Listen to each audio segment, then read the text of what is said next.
Chapter 25, Investigation. Since I knew that I would be worshipping the Lord on Sunday, I decided with Dr. Morcassius to go do our studying on Saturday. Can I ask you a question? I asked Dr. Morcassius as we were walking to the elevator that we were going to take to the ground floor of our building.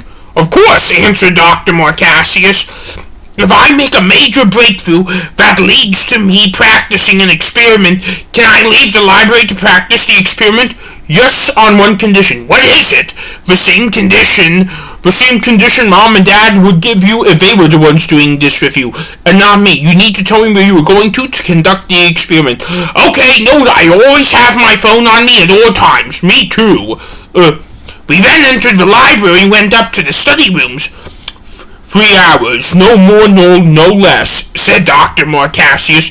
I'll be in the room next to yours, I said. I then entered my room and I began doing research on the spinal cord. Pretty much I spent the next 3 hours seeing reinforced facts that Dr. Redford had already said, except there was one fact I learned that I didn't know. The spinal cord, along with everything else in the human body, weakens during pregnancy due to all the hormones running about. However, they can go back to normal a few weeks after pregnancy because the fetus is gone. That gives me a theory about what happened. That leads to my theory a little bit, but I can't share what it is until Friday. What did you learn today? Dr. Morcassius asked as we were leaving the library. Remember, I can't tell you until Friday, I said. Oh, yeah. Let me ask you this. Do you want me to make a presentation board about what I learned? Nope, I don't even care if you don't cite where you get your facts from, because you're doing this for us, not for school. Nothing is for a grade, you see. So, can I just explain it to you? Yes. We then entered our building and rode the elevator up to the 7th floor and entered Robbinsog. How was the progress you two made on your project? Our Mom asked.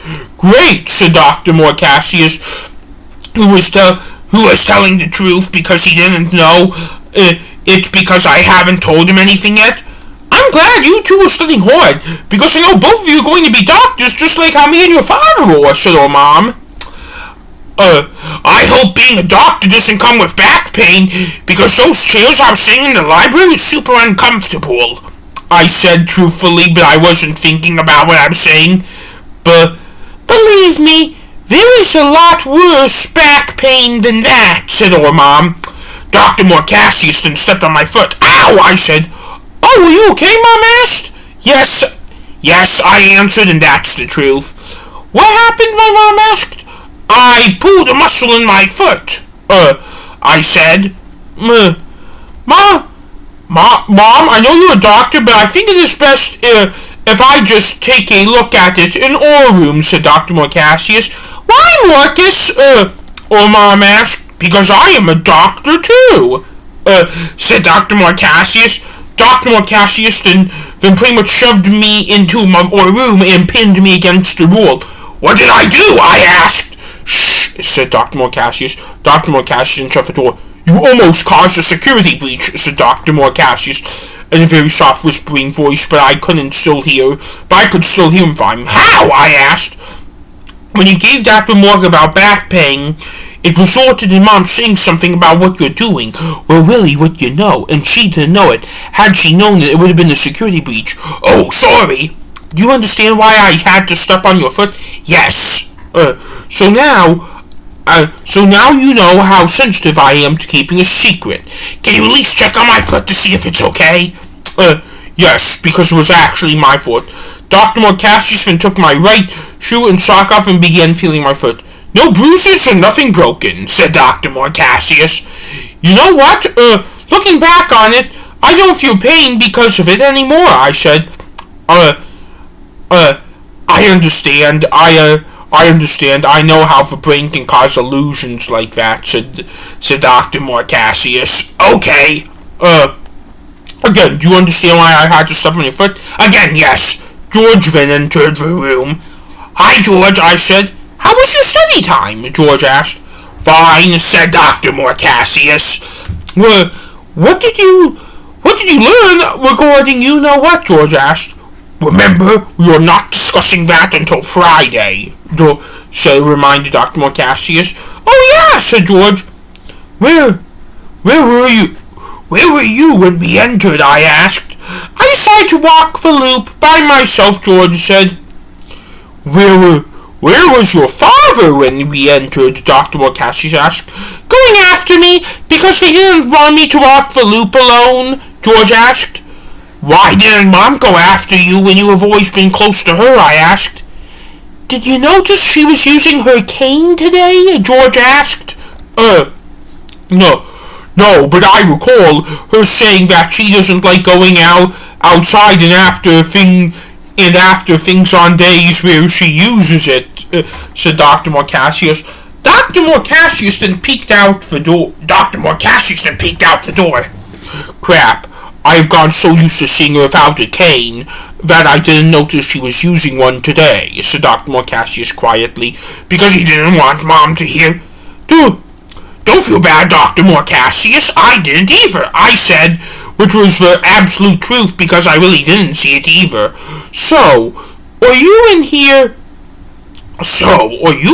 now is disciplined because you tried to escape the wrath of our parents? Dr. Morcassius asked George, so that we can get back on track. Yes, George asked. Don't use the word wrath, I said. Yeah, because we do love them, said George. And Mom can't help it if she's mean, I said. You're right, I'm sorry, said Dr. Morcassius, who I could tell realized I and George were in the right and he was in the wrong. It wasn't until Tuesday after school where I did more research in the library with Dr. Morcassius, and by the time those 2 hours were up, I was at an absolute dead end. I have reached a dead end, I said to Dr. Morcassius as we were walking across the street to the Robbinsog building. Did you make any breakthroughs today? Dr. Morcassius asked. No. Okay, have you conducted any experiments? No. Do you have an experiment in mind? Yes. How long will this experiment take? Less than a minute. Well, what do you have in mind? I can explain it to you when our Mom and Dad are out of Robbinsog. Okay. We then got off the elevator in our building, and to our surprise, our parents are waiting for the elevator at the 7th floor terminal with George. Where were you two off to? Dr. Morcassius asked when we were unloading from the elevator. Jog, said our dad. We don't know how long we're going to be, said our Mom. Have fun, I said. We will, said George. The elevator doors then shut down and my parents and younger brother were on their way to the ground floor. They said they don't know how long they're going to be. I may be a little thinking and I